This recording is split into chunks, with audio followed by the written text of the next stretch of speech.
Hey folks, I'm Lucy and joining me is our Cyberpunk 2077 reviewer KALLIE PLAGGE. Hello. There's a lot of stuff on the periphery that I was just like, I am never going to use this. Like I crafted like one thing. There's like a whole crafting interface and like all this crafting stuff. I barely touched it. I barely updated my weapons. I went clothes shopping once. There's these like, you know, like in Red Dead Redemption 2, you would like walk by something and it would be like an emergent thing happening and you could interact with it. There's stuff kind of like that, but it was just like, help the cops catch these criminals. And I was like, what if I don't want to help the cops? And then I would just drive away. And like, I didn't do a single one of them because I just didn't see the point. So there's a lot like that. I wish that the world felt more essential.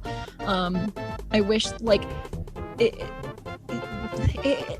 God, it's so hard to describe because there's so much, you know, but Wake the fuck up, samurai! We've got a journalist to burn! Cyberpunk 2077 is not stunning and brave like The Last of Us Part 2. Therefore, we at the Ignorant Gamers Network, IGN, are gonna give it a 4 out of 10. Not recommended because there's not enough scissoring and not enough abysmal. Now, I've come across one of the most idiotic podcasts I've ever heard. We have reached the pinnacle of gaming journalism here, boys. I just didn't really see the point in, you know, actually doing the job I'm being paid to do. Imagine being paid to play video games and still can't be bothered to do your incredibly easy job. Now we are finally getting a look at what real privilege looks like. This person redefines the phrase non-essential worker. So let me get this Special Olympic level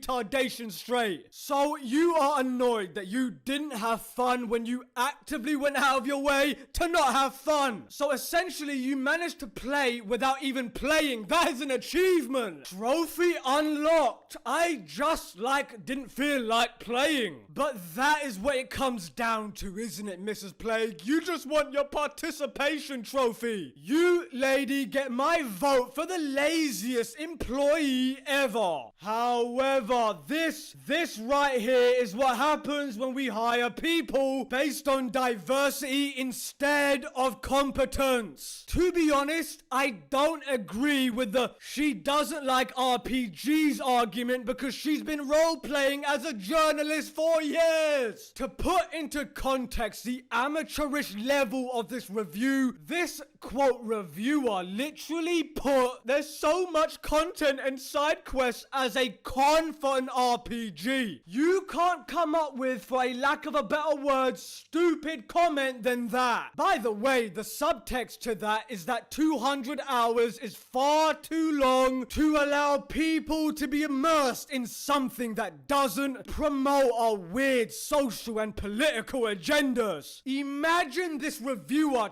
trying to play The Witcher 3. Why does Geralt wanna find Ciri? It doesn't make any sense to me. And why does Geralt swing a sword? I just want him to do Axie.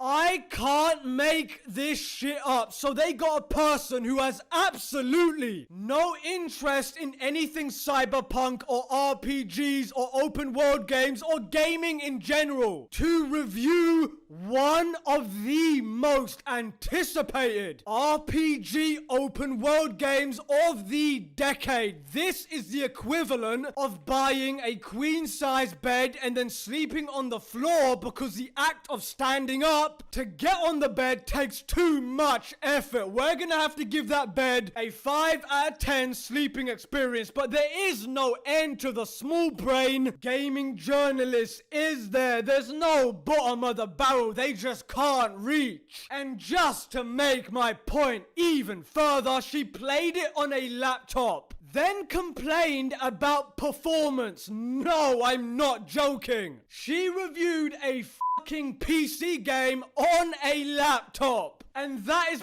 probably not even the worst part. She dropped this gem like I don't wanna help the cops. SJW detected. Literally admitted to not playing Cyberpunk properly because she couldn't help but brag about her little act of activism by ignoring cops in a video game. Hold on a second, I think I know why she's so upset. Maybe it's because she couldn't start a defund the police rally instead of helping them. We want representation! They get it and then they're like, that's not good enough. Imagine having a mental breakdown because you couldn't find an alphabet character for 40 hours. Newsflash, I have been alive for 27 years and I haven't come across a single alphabet character in my life, so why are you making it a big deal in a video game? Anyway, look, my advice for Mrs. Plague is try reviewing movies instead, because watching movies requires doing nothing while experiencing them as a requirement. You would do a great job.